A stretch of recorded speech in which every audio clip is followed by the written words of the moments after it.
پارہ نمبر 24 کا آغاز، سورۃ الزمر آیت نمبر 32۔ اعوذ باللہ من الشیطان الرجیم، بسم اللہ الرحمن الرحیم۔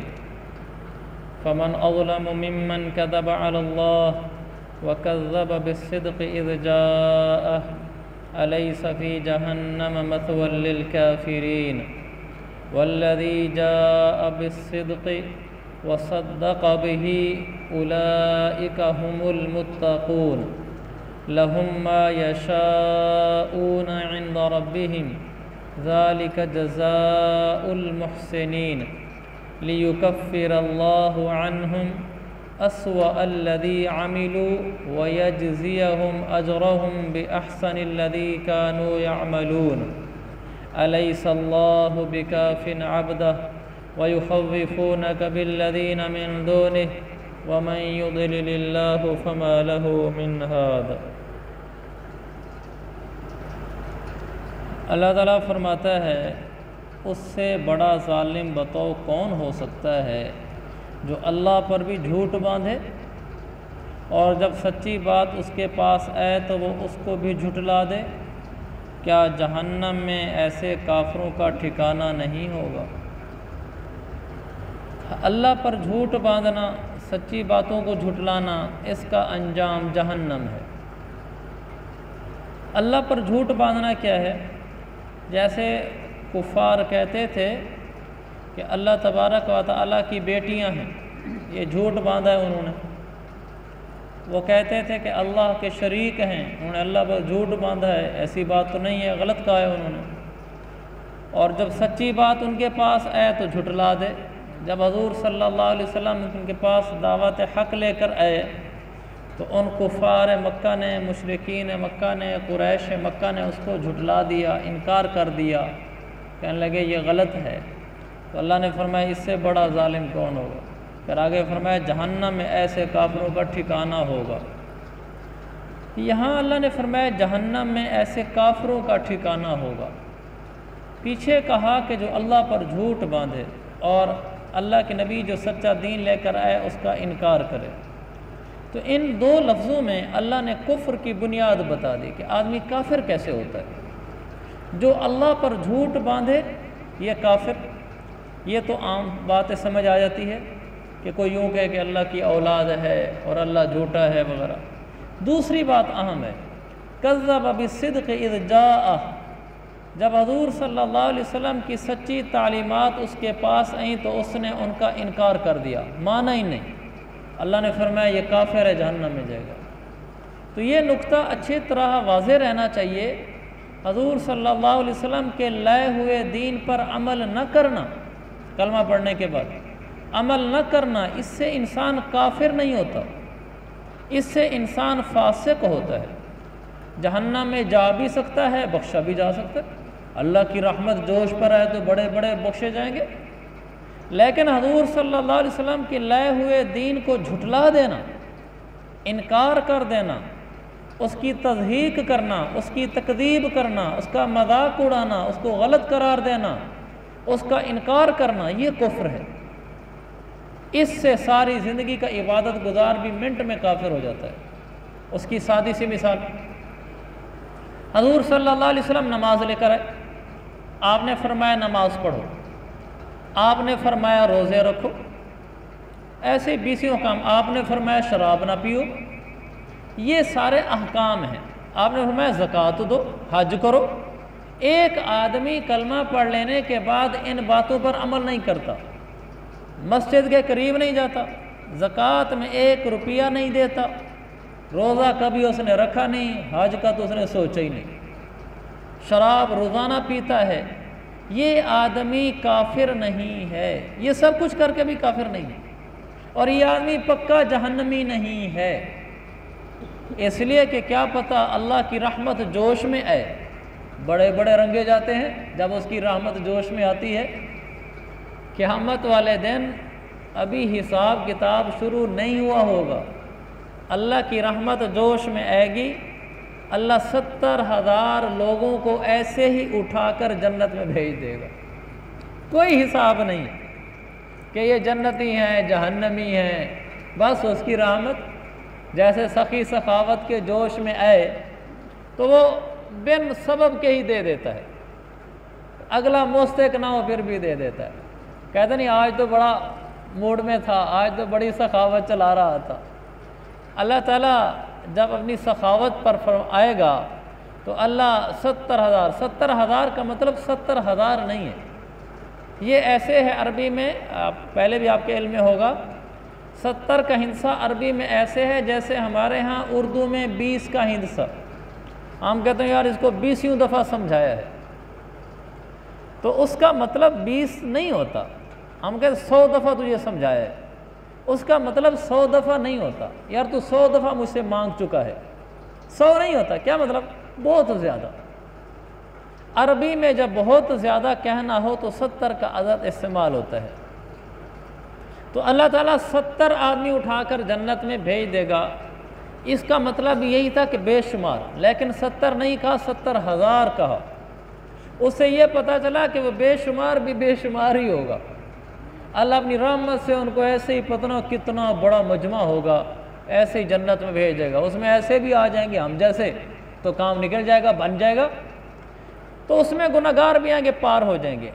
لیکن ایک آدمی اس کے برعکس، اب ایک آدمی نمازیں پڑھتا ہے، روزے رکھتا ہے، زکاتیں دیتا ہے، حج عمرے کرتا ہے، داڑھی، تلاوت، عبادت، تسبیح سب کچھ ہے، لیکن اس نے ایک غلطی کر دی. اس نے دین کے لائے ہوئے کسی ایک حکم کا انکار کر دیا. اس نے کہا باقی سارا دین ٹھیک ہے، یہ جو حضور علیہ السلام نے شراب سے روکا ہے نا، یہ غلط روکا ہے آپ نے، یہ میں نہیں مانتا. شراب میں کیا فرق پڑتا ہے؟ آدمی کی طبیعت ریلیکس ہو جاتی ہے. اس نے یہ جملہ کہا، زندگی بھر کی تہجدیں، عبادتیں، حج، روزے، زکوٰۃ 0 ہو گئے. وہ کافر ہو گیا اور ہمیشہ کے لیے جہنم میں جائے گا. حضور صلی اللہ علیہ وسلم کے سامنے اونچی آواز میں بولا آپ کا بے ادب ہو کر.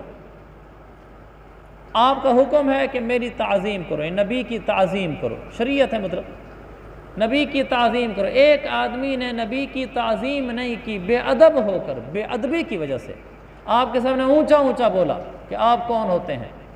وہ کتنے بڑے ہی عمل کیوں نہ کر چکا ہو. قرآن کیا کہتا ہے؟ اللہ کے نبی کی جالی مبارک کے سامنے اب بھی یہ لکھا ہوا ہے کہ لا ترفعوا اصواتکم فوق صوت النبی.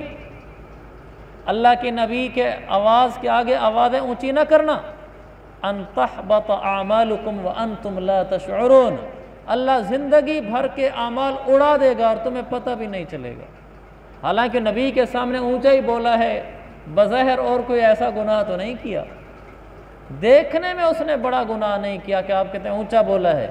اگر اس نے نبی کی گستاخی کی وجہ سے اونچا بولا ہے تو نبی کی گستاخی کفر ہے. اللہ نے کیا فرمایا؟ ان تحبط اعمالکم، تمہارے اعمال اڑا دے گا اللہ. اس کا مطلب ہے اعمال کیے ہوئے ہیں. جملے پر غور کریں نا، اللہ تمہارے اعمال کو اڑا دے گا. اعمال اس کے ہیں لیکن گستاخی رسول ہوئی ہے تو بس کافر ہوگی. اس لیے میرے عزیز بھائیو، حضور صلی اللہ علیہ وسلم کے لائے ہوئے دین کی کسی بات کو نہ ماننا، اس سے انسان کافر ہو جاتا ہے، اور نبی کی گستاخی اور اللہ کی توہین سے بھی کافر ہو جاتا ہے، ان دو باتوں سے. تو میں نے عرض کیا، تو ایک آدمی کہتا ہے میں نماز، روزہ، تلاوت سب کچھ کروں گا لیکن میں شراب کا نہ پینا اس کو نہیں مانتا.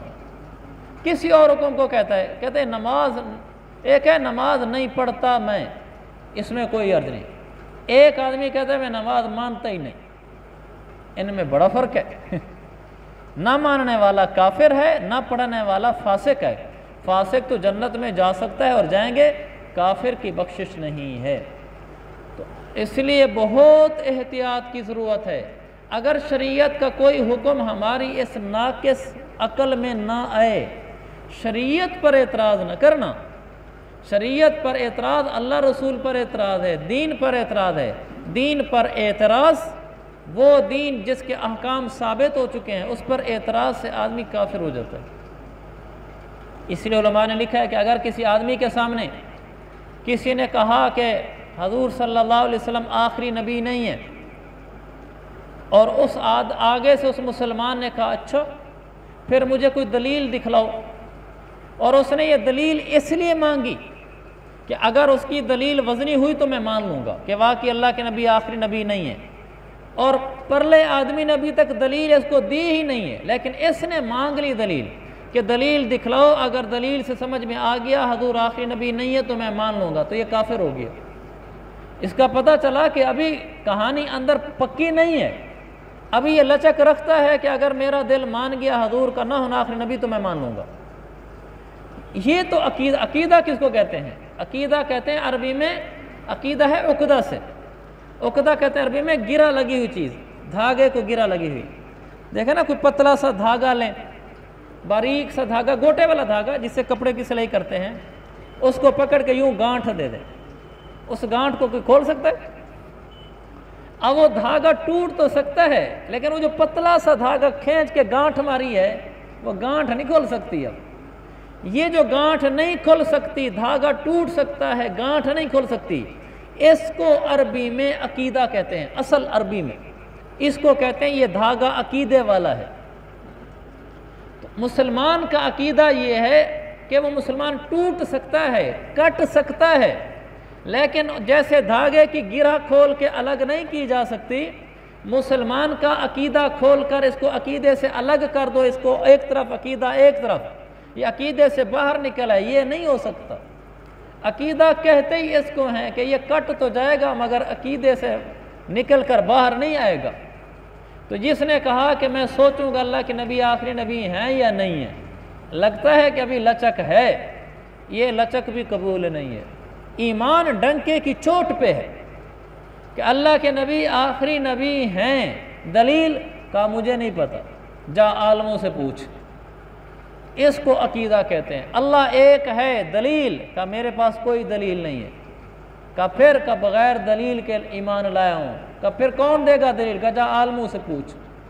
کوئی کہے یہ قرآن کی فلانی آیت میں جو بات لکھی ہوئی ہے نا یہ تو موجودہ سائنس سے ٹوٹ گئی ہے، تو اس سائنس نے تو اس آیت کو غلط ثابت کر دیا ہے، اور وہ آگے سے کہے اچھا مجھے دکھلاؤ تجربے، اگر ایسا ہے تو پھر ہم بھی غور کرتے ہیں، شاید ہمارا قرآن سچا نہ ہو، گیا۔ یہ کیا کہے، اس کے اوپر فرض ہے کہ یوں کہے باڑ میں جائے تمہاری تحقیق اور تمہاری سائنس اور تمہارے تجربات، جو قرآن میں لکھا ہے یہی صحیح ہے۔ وہ کہے گا اس کا ثبوت اور دلیل، کا دلیل شلیل کوئی پاس نہیں میرے پاس، جا عالموں سے پوچھ۔ یہ ایمان ہے، یہ وہ ایمان ہے جو جنت میں لے جائے گا، کہیں بھی لچک نہیں آنے دیتا، اس کو عقیدہ کہتے ہیں۔ تو قرآن کہتا ہے وَكَذَّبَ بِالصِّدْقِ إِذْ جَاءَهُ، جب قرآن کی سچی باتیں، نبی کی سچی باتیں اس کے پاس آئیں، اس نے آگے سے انکار کر دیا، جھٹلا دیا، نہیں مانا، لچک میں آ گیا کہ شاید سچ نہیں ہے، بس گیا ایمان سے۔ تو جو باتیں قرآن و حدیث کی ہیں اس میں تو کوئی لچک نہیں ہونی چاہیے، پتھر پہ لکیر نہیں، پتھر میں لکیر ہونی چاہیے کہ قرآن اور حدیث کا حرف حرف سچ ہے۔ اس ناقص عقل میں یہ بات آئے تو بھی نہ آئے تو بھی یہی ہے کہ قرآن حدیث سچا ہے، اسی میں ہماری حفاظت ہے ایمان کی، اور اسی میں ہماری نجات ہے آخرت کی۔ ایمان مسلمان کا کچا نہیں ہوا کرتا، مسلمان کٹ سکتا ہے لیکن عقیدے میں کچا نہیں ہو سکتا۔ ہاں یہ شریعت نے اجازت دی ہے کہ ایک آدمی کو قتل کی دھمکی دی گئی اور اس کو پتہ بھی چل گیا کہ اگر میں نے اس کی بات نہ مانی تو قتل کر دے گا، اور اگلے آدمی نے یہ کہا ہے کہ اگر تو نے کفر نہ کیا تو تجھے قتل کر دوں گا۔ مثلا نعوذ باللہ اس نے کہا کہ حضور علیہ السلام کو برا بھلا کہے، اللہ کو برا بھلا کہے، یا آپ کی ختم نبوت کا انکار کر، یا قرآن کو گالی دے، ایسی کوئی بات اس سے کہلوانا لگا کہ اگر نہیں مانتا تو قتل کر دوں گا، اور اس کو لگ بھی رہا ہے کہ کر بھی دے گا۔ ایسے موقع پر قرآن ہمارا رحمت، ہمارا نبی رحمت للعالمین، قرآن ہدی و رحمہ، سراپا رحمت ہے۔ اللہ تعالیٰ فرماتا ہے اگر زبان سے اوپر سے اپنی جان بچانے کے لیے، جان بچانا فرض ہے، اگر اپنی جان بچانے کے لیے اوپر سے دل کی ناگواری سے کہہ دے وَقَلْبُهُ مُطْمَئِنٌ بِالْإِيمَانِ، قرآن ہے، لیکن اس کا دل ایمان کے اوپر ایسے پکا ٹھکا مطمئن کھڑا ہو تو پھر یہ کفر نہیں ہے، یہ کفر بھی نہیں ہے، گناہ بھی نہیں ہے۔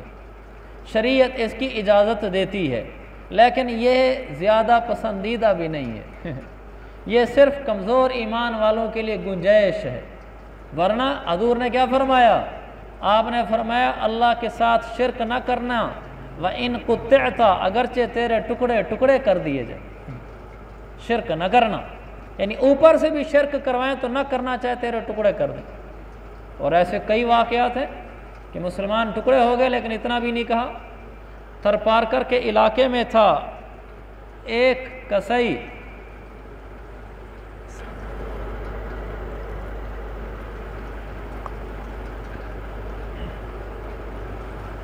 رحمت الہی نام تھا، اس کے پاس آ گیا ایک قادیانی، اسی زمانے کا، اسی علاقے کا۔ تو وہ کوئی نیا نیا پٹیاں پڑھ کر آیا تھا حضور صلی اللہ علیہ وسلم کے بارے میں، نعوذ باللہ کہ آپ آخری نبی نہیں ہیں۔ اس نے آ کر اس رحمت الہی کو کہا کہ بھائی یہ ہم سچے ہیں، تم سچے نہیں ہو۔ وہ ایک تھرپارکر جہالت کا گڑھ، یہ سندھ کا پسماندہ علاقہ جہاں پانی بھی نہیں اور سہولیات بھی نہیں، اخبار میں پڑھتے رہتے ہوں گے آپ، وہاں جا کر ایسے لگتا ہے تھرپارکر میں جیسے آدمی 1400 سال پیچھے آ گیا ہے۔ وہاں موجودہ جو چیزیں آپ دیکھتے ہیں ان کا وہاں کوئی نام و نشان نہیں ہے، یعنی بجلی تک بھی نہیں ہے، اس سے بڑی بات کیا ہوگی؟ پانی بھی نہیں ہے، وہ بڑے بڑے گڑھے ہوتے ہیں، اس میں بارش کا پانی جمع ہوتا ہے، اسی کو استعمال کرتے ہیں۔ تو ایک اوپر سے جہالت علاقے کی، اور پھر 15ویں صدی بھی اوپر سے۔ تو وہ اس کو رحمت الہی کو جا کر آ کر ہر دوسرے تیسرے دن وہ کہتا، وہ کسائی تھا بیچارہ، اوپر سے وہ کسائی علم دین ویسے نہیں پڑا ہوا، اس کو کہتا ہم تمہارا نبی آخری نہیں ہے، ہمارا نبی آخری ہے، اور تم اس نبی کو آخری نہ مانو۔ ایک دن رحمت الہی وہ کسائی کا کام کرتا تھا، اس کو آیا غصہ۔ تو جب آیا نا وہ قادیانی اس کے پاس، روزانہ ہر دوسرے چوتھے دن آ جاتا تھا، تو جس حویل میں بیٹھا تھا نا، تو اس نے اپنے شاگرد کو سمجھایا، جب وہ قادیانی داخل ہوا اس نے کہا جب یہ اندر آ جائے نا تو اندر سے جا کے کنڈی لگا دے، جس حویل میں بیٹھا تھا۔ تو اس نے نا صحیح اپنا اوزار تیز کیا اس رحمت الہی نے۔ جب آ گیا نا قادیانی نزدیک، تو اس نے پکڑ لیا اس قادیانی کو اور کہا ادھر آ، اور وہ بھاگنے لگا تو دیکھا ادھر کنڈی لگی ہوئی ہے۔ تو رحمت الہی نے اس کو پکڑا، یہ سچا واقعہ ہے، اس کو پکڑا اور نیچے ڈالا، اور اوپر وہ کلاڑا جو اس کا بڑا ہوتا ہے، جس سے بڑا ٹوکا نہیں ہوتا جسے کسائی کاٹتے ہیں، وہ ٹوکا لے کر کھڑا ہو گیا، اور اس کو کہا کہ غلام احمد قادیانی کو گالیاں دے، نہیں تو ٹوکا دیکھے۔ تو اس نے 10 گالیاں دے دی۔ اب اگلی بات سننے کی، رحمت الہی نے کہا اٹھ، وہ اٹھ آیا اور ٹوکا اس کے ہاتھ میں دے دیا، اور خود نیچے لیٹ گیا، اور اسے کہا کہ تو مجھے کہے کہ محمد کو گالیاں دے، نہیں تو میں تیرے ٹکڑے کر دوں گا۔ وہ پہلے ڈرا کھڑا تھا، اس نے کہا نا تو مجھے کہے، میں نے تیرے ہاتھ میں ٹوکا دے دیا، تو مجھے کہے کہ محمد کو گالی دے، نہیں تو ٹکڑے کر دوں گا۔ اب اس بیچارہ نے ڈرتے ڈرتے کہا کہ تو محمد کو گالی دے، نہیں تو ٹکڑے کر دوں گا۔ اس نے کہا ایک دفعہ نہیں 10 دفعہ ٹکڑے کر دے، ٹوکا تیرے ہاتھ میں، اس زبان سے گالی نہیں نکلتی۔ اس نے کہا مجھے کلمہ پڑھا دے ایمان تو اس کا نام کہ میں تھوڑا سا میرے اوپر پریشر آیا تو میں نے مرزا کو 10 گالیاں دے دی، اور تو نے بند حویل میں کوئی دیکھ نہیں رہا، ٹوکا میرے ہاتھ میں پکڑا کے کہا اور کہتا ہے 10 دفعہ ٹکڑے کر دے۔ ان پڑھ ہے، جاہل ہے، کسائی ہے، دیہات کا ہے، تربارکر کا ہے، یہ ایمان ہے۔ تو میرے عزیز بھائیو، ایمان وہ ہوتا ہے جو کسی حال میں بھی سلپ سکپ نہ ہو۔ ہاں مشکل حالت میں جان جانے لگے، شریعت نے جو گنجائش دی ہے وہ میں نے آپ سے عرض کر دی ہے کہ اس حالت میں انسان کافر نہیں ہوتا، لیکن اگر دل میں بات آ گئی کہ قرآن کا فلانا حکم صحیح نہیں ہے، نبی کی فلانی بات ٹھیک نہیں ہے، وہ نہیں مانتا، بس پھر ایمان اس کا صحیح سالم نہیں رہا۔ آگے کا والذی جاء بالصدق وصدق بہ اولئک ھم المتقون، جو لوگ سچی بات لے کر آئیں اور خود بھی اسے سچ مانیں وہ ہیں جو متقی ہیں۔ قرآن کے حدیث کے سچ کو سچ ماننا، اللہ فرماتے ہیں یہ تقوی والے ہیں۔ لہم ما یشاءون عند ربہم، ان کو اپنے رب کی طرف سے ہر وہ چیز ملے گی جو ان کی من چاہت کی ہوگی، اللہ سب کچھ دے گا۔ ذالک جزاء المحسنین، یہ ہے ان نیک لوگوں کا بدلہ، تاکہ انہوں نے جو بدترین کام کیے تھے اللہ ان کا کفارہ کر دے، اور جو بہترین کام کرتے رہے ان کا ثواب انہیں عطا فرما دے۔ تو میرے عزیز بھائیو، ایمان پہ مر جانا یہ بہت بڑی دولت ہے۔ اللہ سے مانگتے رہنا چاہیے کہ یا اللہ خاتمہ ایمان پہ فرمانا، خاتمہ ایمان پہ فرمانا، اللہ میرا بھی، آپ کا بھی، ہم سب کا ایمان پہ فرمائے۔